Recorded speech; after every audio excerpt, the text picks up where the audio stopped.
여러분 안녕하십니까? 홍진TV 미국에서 보는 세상 이야기의 저는 시트타크마 홍진입니다. 세계, 경제, 정치 모든 것이 다 삐끗삐끗합니다. 어느 하나 아구가 딱 맞아서 돌아가는 게 없어요. 미국의 관세 정책을 위해서 세계 경제가 불안하고 정치가 불안하고 모든 세계가 다 불안하고 불확실성 시대에 살고 있는 것 같습니다. 그런 가운데 4월 4일 날 대한민국 윤석열 대통령이 탄핵이 되고, 그리고 4월 9일 날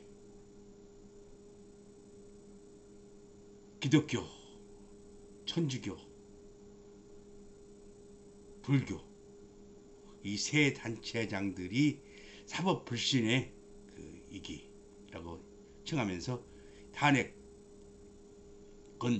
다 이건 거짓이다. 그렇게 탄핵 반대운동에 불복을 선언했습니다. 이게 3대 단체들이 탄핵 불복과 국민저항권 발동, 윤석열 어게인에 동참할 것을 공동으로 선언했어요. 세계의 종교단체가. 서울시교회 총연합회, 대한불교 후국중, 대한민국 천주교 수호모임, 이 세 단체들이 다 종교도 틀리고 다 틀린데 한 목소리를 낸 거예요. 지금 이게 종교나 체제 모든 걸 달라도 이 윤석열 대통령 탄핵에 불복한다는 거. 왜? 더 이상의 헌재나 사법부의 좌우지간 망동한 짓을 보고 있을 수 없다 이거예요. 지금 대한민국 국민 거의 30, 40%, 41%가 지금 헌재나 사법부를 믿지 못해요. 그게 현실이에요. 지금 탄핵은 됐지만은 그 탄핵에 반대했던 41%는 아직 지금 정리가 안 되는 상태라고요. 지금 국민은 더 이상 헌재나 사법부에다가 공정과 정의를 기대할 수가 없다는 얘기입니다. 지금 호흡부교의 성호 스님 같은 경우는 이번 사태에 불기한 양심을 걸고 끝까지 한번 대항을 해보겠다고 그렇게 말을 하고 있어요. 응천 스님 같은 경우는 헌재의 모든 재판관들을 법정에 서야 된다고 그렇게 얘기하고, 천주교 대한민국 수호모임의 교회에서는 윤 대통령의 탄핵은 법적 탄핵이 아니라 전적인 판단에 의해서 이게 좀 탄핵이 됐다고 그렇게 보고 있어요. 지금 물론 이게 다 맞다는 소리는 아니야. 기독교에서는 보수의 탈을 쓰고 부역은 탄핵 찬성의 부역은 의원들을 절대 좌시하지 않겠다. 그렇게까지 나오고 있어요. 그런데 이게 문제가 아니라 지금 이제 대한민국을 앞으로 정확히 50일 뒤면은 새 대통령이 나옵니다. 뭐 어떻게 됐든 간에 좌우지간 역사는 세월은 거슬릴 수가 없잖아요. 대통령이 나오는데 이게 지금 대통령이 누가 돼도 극과 극, 찬반의 이 극은 극을 간격가 넘어버렸어요. 간격이. 그래서 이걸 봉합하지 않는 이상 또 다른 소용들을 갖다 몰아칩니다. 이게 왜 그렇게 되냐? 탄핵에 반대한 40%의 국민들은 그러면 내랑 공범이네. 안 그래요? 탄핵에 반대해서 반대한 사람들은 탄핵이 됐어. 그러면 반대한 국민들은 내란 수기의 공범이야. 그러면 그 사람도 죄인 아니요? 공범 아니요? 그럼 어떻게 할 거야? 그거를 어떻게 할 거냐고. 이 국민들의 간극을 다 해소하지 않고는 대통령이 된들 또 나라는 반반이 된다 이거예요. 이번에 헌재가 대통령 탄핵할 때 단 한 줄이라도 국민에 대해서 말한 적 있습니까? 이 탄핵이 드는 배경, 이게 왜 대통령이 계엄을 했나? 그게 대해서 한 줄이라도 했어요? 안 썼어요. 그렇게 정의를 부르짖고 그렇게 뭐 국명정대 헌재나 사법부가 왜 민주당에만 가면은 그렇게 너그럽고 눈을 감고 마피아식 잣대를 냈는지 나는 알 수가 없어. 또 거기에 또 국민들도 나는 알 수가 없고, 물론 나름대로 다 호불호가 갈리겠지만은 이게 한마디에 해서 또 복수열전이 왜 이 정권이 또 누가 잡든 간에 민주당이 잡더라도 5년 뒤는 분명히 또 정권은 갈립니다. 왜? 그래 왔으니까. 문재인 정부 때도 그렇게 와서 5년 뒤에 윤석열 대통령이 한 것이고, 마찬가지로 더군다나 이번 또 그분이 또 좋은 말썽이 많은 사람입니까? 말썽이 한두 가지예요.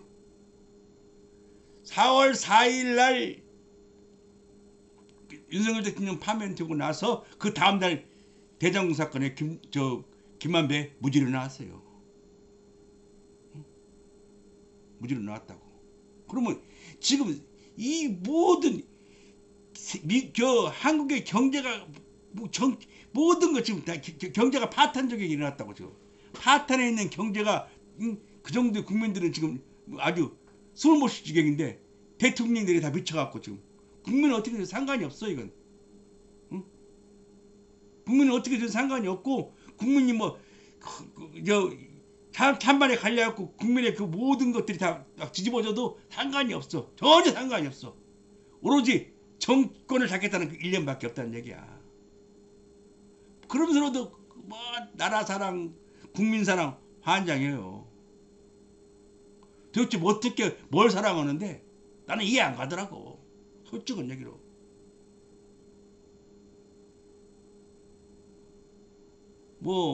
어대명이라는 말도 있고, 어차피 대통령은 이재명이다.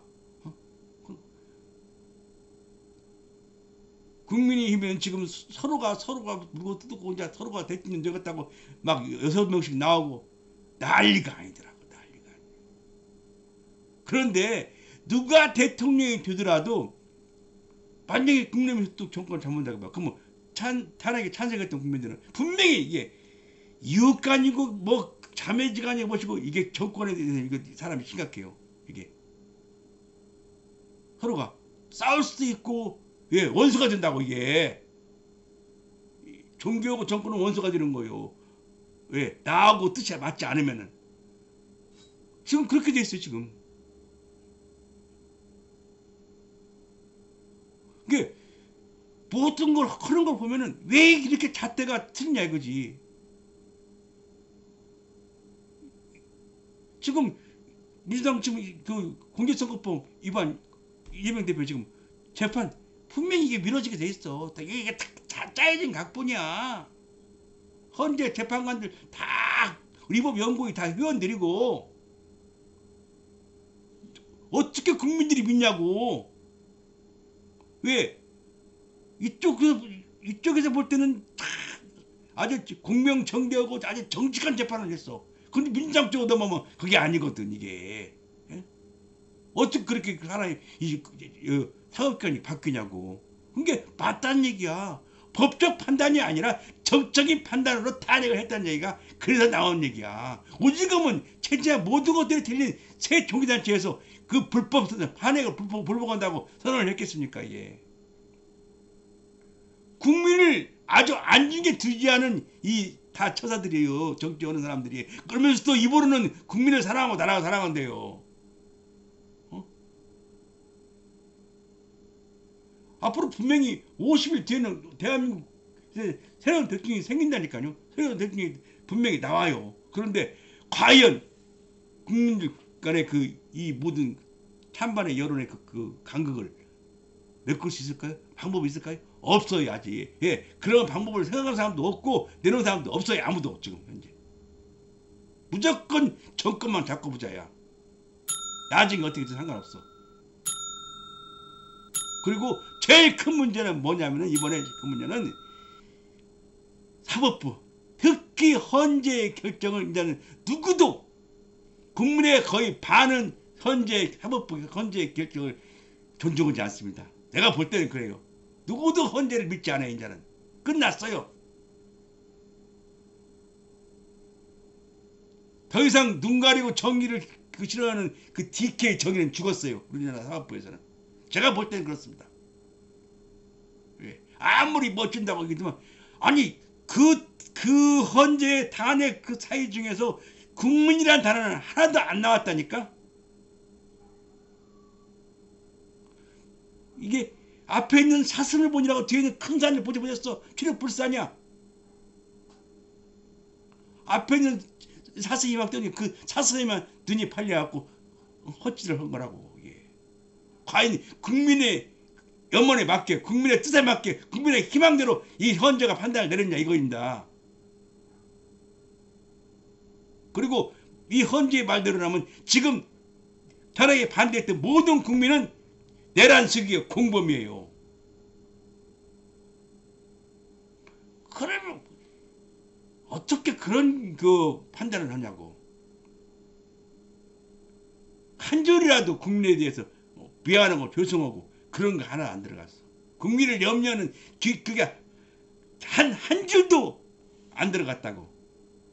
오로지 탄핵에만 했다고. 탄핵을 하게 된 이유에 대해서 얘기 안 했고. 그러면서 공명정대를 얘기해요. 내가 볼 땐 민주정대야. 응? 응? 민명정대라니까. 내가 볼 때는 더 이상 대한민국 국민의 거의 40%는 사법부와 헌재를 믿지 않습니다. 그런데 다시 한번 얘기하지만 뭐가 문제냐. 누가 대통령이 되든 탄핵에 찬성과 반대를 했던 국민들 간의 그 간극을 어떻게 봉합하냐. 그게 새로운 정권이 창출되어도 그게 가장 큰 문제일 것 같습니다. 경제도 안 좋고 정치도 불안하고 딸려는 오르막내리막 롤러코스터를 타는데 진짜로 나라를 사랑하고 국민을 사랑하는 정치인이라면 일단 국민을 머리에 이고 국민의 가슴에 품고 국민을 제일로 하는 그런 대통령이 나왔으면 좋겠습니다.